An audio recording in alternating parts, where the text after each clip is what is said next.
Dictation start होगी 5 second बाद। Yes, मृत्युदंड मानव समाज में आदिम काल से लेकर आज तक उपस्थित है। स्टॉप। ईसा पूर्व 18वीं सदी के हम्मुराबी की विधान संहिता, ईसा पूर्व 14वीं सदी की हिट्टाइट संहिता, ईसा पूर्व 7वीं शताब्दी में एथेंस के ड्रैकोनियन कोड व 5वीं सदी के रोमन कानून में भी मृत्युदंड का विधान था। स्टॉप। प्राचीन भारत में भी कौटिल्य के अर्थशास्त्र से लेकर अशोककालीन स्रोतों में मृत्युदंड का उल्लेख मिलता है। स्टॉप। लेकिन यह प्रश्न अक्सर उठाया जाता है कि आधुनिक विश्व, जो कि सामाजिक रूप से सहिष्णु, राजनीतिक रूप से उदार एवं नैतिक रूप से अधिक संवेदनशील होने का दावा करता है, वहाँ मृत्युदंड जैसा दंड विधान उचित है अथवा अनुचित? आधुनिक विश्व में मृत्युदंड की विवेचना के क्रम में इन सामाजिक एवं नैतिक बहसों पर ध्यान देना होगा। स्टॉप। साथ ही यह भी निर्धारित करना होगा कि किस प्रकार के राजनीतिक हालात इस बहस के पक्ष या विपक्ष में एक तर्क के रूप में अपनी उपस्थिति दर्ज कराते हैं। स्टॉप। इस प्रक्रिया में मृत्युदंड पर राजनीतिक चिंतकों द्वारा पक्ष एवं विपक्ष में दिए गए विचार एवं उन वैचारिक आयामों के औचित्य और प्रभाव को वर्तमान संदर्भों में समझकर ही हम इस जटिल प्रश्न के उत्तर की ओर बढ़ सकते हैं। स्टॉप।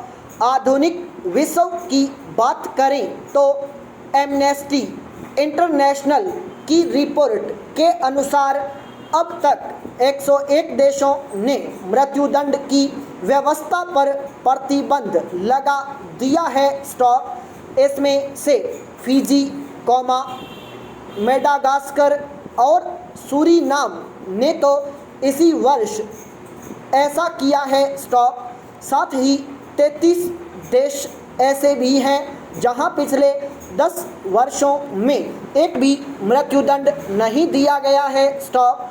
अमेरिका के 19 राज्यों ने भी मृत्युदंड पर प्रतिबंध लगाया है। स्टॉप। लेकिन 40 से अधिक देश ऐसे हैं जहां आज भी मृत्युदंड दिया जाता है। स्टॉप। इनमें मुख्य हैं चीन, पाकिस्तान, भारत, संयुक्त राज्य अमेरिका, इंडोनेशिया और अरब देश। स्टॉप। यहाँ यह ध्यान देने वाली बात है कि 50% से अधिक देशों में मृत्युदंड पर निषेध है, लेकिन विश्व की 60% जनसंख्या उन देशों में निवास करती है जहां मृत्युदंड सामान्य बात है। स्टॉप। पैरा। मृत्युदंड के समर्थन में प्रतिकारवादी से लेकर उपयोगितावादी तर्क तक दिए जाते रहे हैं। स्टॉप।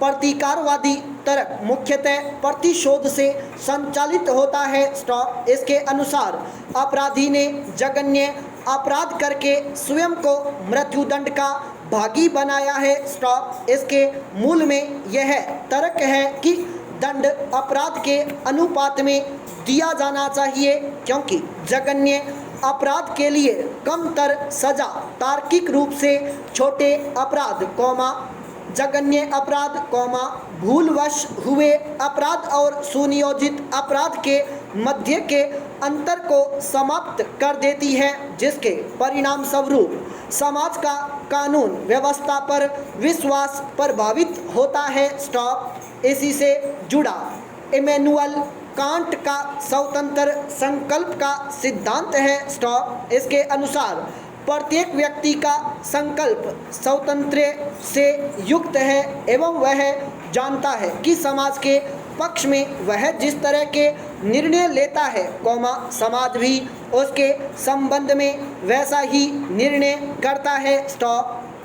इस सिद्धांत में ये बात निहित है कि समाज में हत्या जैसे जघन्य अपराध करने वाला व्यक्ति समाज से भी मृत्युदंड जैसे निर्णय की ही अपेक्षा रख सकता है। स्टॉप। उपयोगितावादी दर्शन, जो अधिकतम व्यक्तियों के लिए अधिकतम सुख के आदर्श को स्वीकार करता है, में भी मृत्युदंड के पक्ष में तर्क दिए गए हैं। स्टॉप। पहला तो यह है कि मृत्युदंड अपराधी द्वारा आपराधिक कृत्य को दोहराने की संभावना को समाप्त कर देता है, तथा दूसरा यह है कि दंड की भयावहता समाज में निवारक प्रभाव भी छोड़ती है और आपराधिक तत्व हतोत्साहित होते हैं। स्टॉप।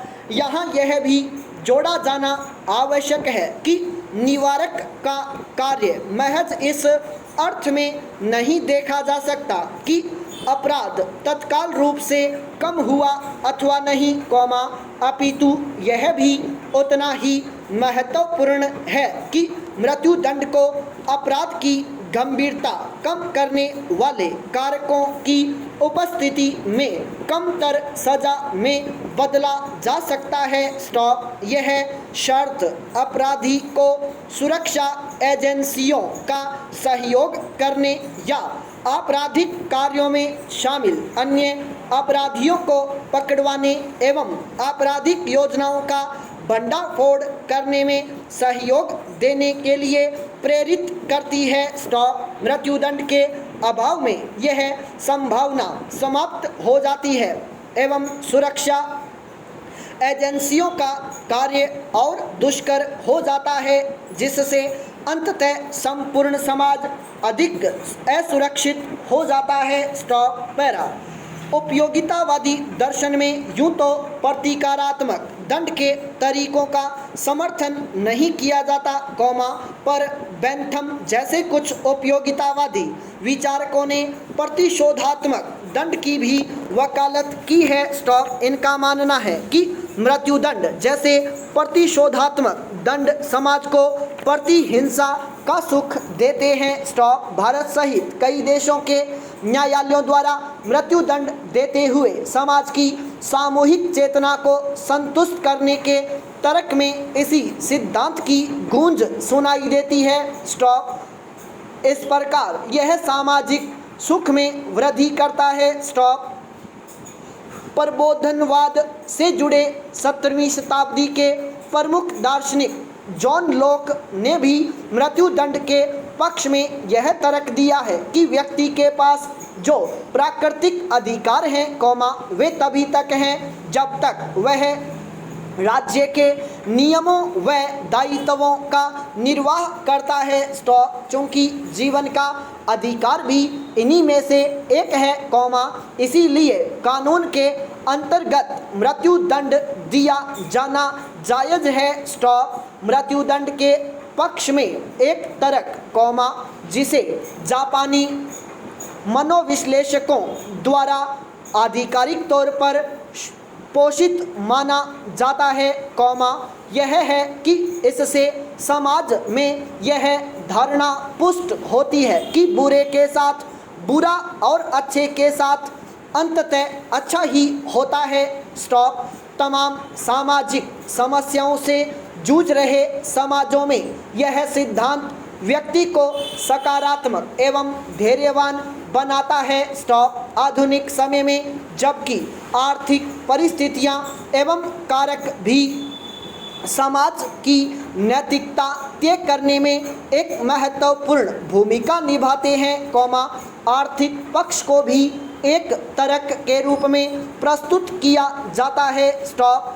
तर्क यह है कि विकासशील देशों में मृत्युदंड सस्ता उपाय होने की बजाय से दूसरे दंड जिसमें सरकार एवं जनता को भारी आर्थिक बोझ उठाना पड़ता है, से बेहतर है। स्टॉप। मृत्युदंड के विरोध में भी उतने ही तर्क हैं जितने कि उसके समर्थन में। स्टॉप। धार्मिक आधारों पर देखें तो प्रत्येक मानव धर्म दया का संदेश देता है, जैन और बौद्ध धर्म अहिंसा के सिद्धांत पर आधारित है, कौमा, तो वहीं इस्लाम में क्षमा और शांति का संदेश देता है, स्टॉप। ईसाईयत भी क्षमा एवं दुर्जनों से भी प्रेम को महत्वपूर्ण सिद्धांत मानती है, स्टॉप।